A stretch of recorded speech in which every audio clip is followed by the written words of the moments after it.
చంద్రబాబు నాయుడు గారి కాపు కమ్యూనిటీకి 1000-1200 కోట్లు చేసినా సరే ఇప్పుడు ప్రతిపక్షంలో కూడా రాశారు ఆయనకు ఉత్తరం.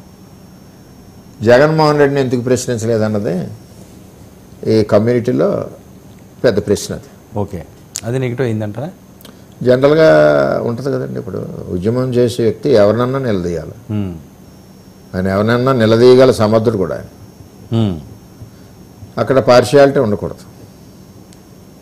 Okay, right. మరొక కాలర్ ఉన్నారండి, కీరారెడ్డి అక్కంపల్లి నుంచి. కీరారెడ్డి గారు, కీరారెడ్డి గారు, హలో కీరారెడ్డి గారు చెప్పండి. రెడ్డి గారు నమస్తే అండి. సార్ బరేణపల్లి సార్ మాది. ఏంటి అర్థం కావట్లేదు, మీరే టీవీ చూస్తున్నారా? టీవీ చూడలేదు సార్, మాది బెరియాలా. చెప్పండి, వర్మ గారు ఉన్నారు, మాట్లాడతారా?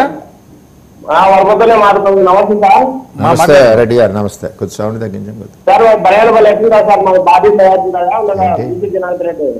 ఏంటది? ఆయన వాయిస్ రావట్లేదమ్మా. ఏంటి మీ వాయిస్ రావట్లేదు? స్పీకర్తో ఏమైనా మాట్లాడుతున్నారా? లేదు సార్, బరేణపల్లి నుంచి మాట్లాడతాం సార్. ఓకే, మీరు ఊరుదిలేయండి. ఓకే, బలగానపల్లి నుంచి మాట్లాడుతున్నారు, మాట్లాడండి. ఏం మాట్లాడతారు? బీసీ జనార్దన్ ఎంత మెజార్టీ సార్?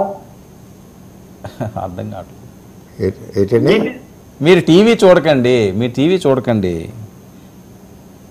మెల్లిగా చెప్పండి, వినబట్లేదు, అర్థం అవ్వట్లేదు, స్లోగా చెప్పండి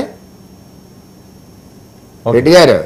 ఓకే, దయచేసి కాలర్స్ ఎవరన్నా కాల్ చేస్తే వర్మ గారితో మాట్లాడుకోవాలన్నారు. దయచేసి మీరు టీవీలు చూడకండి. టీవీలు చూడకుండా మాట్లాడితే అవుతుంది. ఎందుకంటే ఇక్కడ లైవ్ ప్రోగ్రామ్కి మీరు చూసి టీవీకి గ్యాప్ వస్తుంది కొన్ని సెకండ్లు. ఆ గ్యాప్లో మీరు కన్ఫ్యూజ్ అవుతారు. ఇక్కడ వాయిస్ వస్తుంటుంది, మీకు అక్కడ టీవీలో కనిపించదు. ఓకేనా? ప్లీజ్. ముద్రగడ గారు, ఆ ఎఫెక్ట్ ఏమి ఉండే అవకాశం లేదా? ఏమండి, పవన్ కళ్యాణ్ గారు ఎలక్షన్లో ఏ నాయకుడు ఎవరు ఎలా ఉన్నా మా పిఠాపురాన్ని నో ఎఫెక్ట్ అండి. ఆయన భారీ మెజార్టీతో. సార్, ఎందుకు మరి ఈయన అంత సవాళ్ళు విసిరి రెడ్డి అని మార్చుకుంటానన్న స్టేజ్కి ముద్రగడ గారు వెళ్తారని ఎవరైనా ఊహించారా? అంటే ప్రజల్లో కొంత ఇది గెయిన్ అవ్వడం గురించి ఆయన లాస్ట్ వరకు అదే చేశారు. మార్చుకునే పరిస్థితి రావచ్చు. మార్చుకుంటారంటారా? తూర్చంటారా? అంటే ఆయన మాటకి నిలబడే వ్యక్తి. అది మార్చుకోవడం ఏంటండి? ఎవరైనా మతాలు మార్చుకుంటారు తప్పించి కులాలు మార్చుకోవడం ఏంటి అసలు? ఎందుకంటే ఆయన అంత ప్రెస్టేజ్గా తీసుకున్నారు. మీరు అబ్జర్వ్ చేసిన దాంట్లో మీరు ఆ ప్రాంత వాసులే కాబట్టి అంత అవసరమే ఉంది. అంటే మరి అక్కడ వైసీపీలో ఇప్పుడు ఆయన వెళ్ళినప్పుడు అంటే ఆయన మీద ఎంతో ఆశతో వైసీపీ పార్టీ ఉంది. మరి ఆయన రిజల్ట్స్ చూపించాలని తప్పనను పోరాటం. ఆయన తిరిగారా? గట్టిగా తిరిగారా? ఓట్లు ఏమి చీల్చలేరంటారా ఆయన వల్ల? కాదా? ఆ గీత గారికి వచ్చి ఆ కొన్ని ఆయన వల్లనే యాడ్ అవుతాయి. ఈయన స్ట్రాంగ్గా తిరిగారు.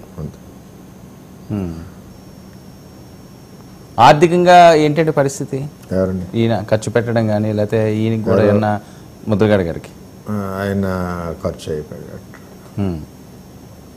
ఆయన ఖర్చు అయ్యేది అంటే పార్టీ చూసుకుంటుంది కదా. ఇక్కడ అన్ని పార్టీ చూసుకునేటప్పుడు ఆయన పర్సనల్గా చేయవలసి, ఇప్పుడు ఆయన పోటీ చేయట్లే కదా. అవును, మీరు వినే ఉంటారు. అప్పుడు పెద్ద ఎత్తున వైరల్ అయింది. కన్న కూతురుని కూడా నా ప్రాపర్టీ కాదు అన్న స్టేజ్కి కూడా ఆయన వెళ్ళిపోయారు. ఎందుకంత పట్టుదల మనిషి అండి ఆయన. పట్టుదలలో ఉంటాయి కదండి, సామాన్యమే, అందరికీ ఉంటాయి కదా. మీకు లేదండి పట్టుదల? అలా కొద్దిగా ఏదో పట్టు విడుపు ఉంటుందిగా పట్టుదలలో కూడా. ఇంకా ఆయన దగ్గర విడుపు ఉండదు, పట్టే. మీకు ఇంతకుముందు బాగా టచ్లో ఉండేవారా? మీకు పెద్దగా లేదా? ఉంటారు అందరూ, పరిచయాలు జిల్లాలో అందరూ ఉంటారు కదా. ఆయన ఇప్పుడు మీ ఎలక్షన్ సందర్భంగా మీతో ఏమైనా మాట్లాడిన సందర్భం ఉంది? ఆయన ఎక్కడో ఫంక్షన్లో కలిసాం అంతే. ఏమంటారు? నేను వచ్చిన డిస్కషన్ పొలిటికల్ ఏం మాట్లాడలేదు. ఆప్యాయంగానే ఉన్నారా? ఆయన చాలా మర్యాదగా ఉంటారు మనిషి.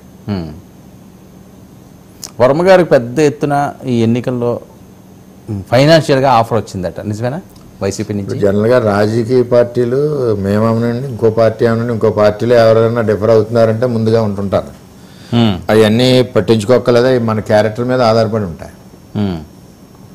ఓకే, క్యారెక్టర్ని బట్టి రెస్పాండ్ అవుతుంటారు. ఓకే, విజయవాడ నుంచి మరొక కాలర్ ఉన్నారండి, కోటేశ్వరరావు గారు. హలో కోటేశ్వరరావు గారు చెప్పండి, వర్మ గారు ఉన్నారు. నమస్తే సార్. నమస్తే అన్న. నమస్తే నమస్తే అన్న రేపు కళ్యాణ్ బాబు మీకు చాలా అండగా ఉన్నారు అన్న. చాలా థ్యాంక్స్ అన్న. Thank you.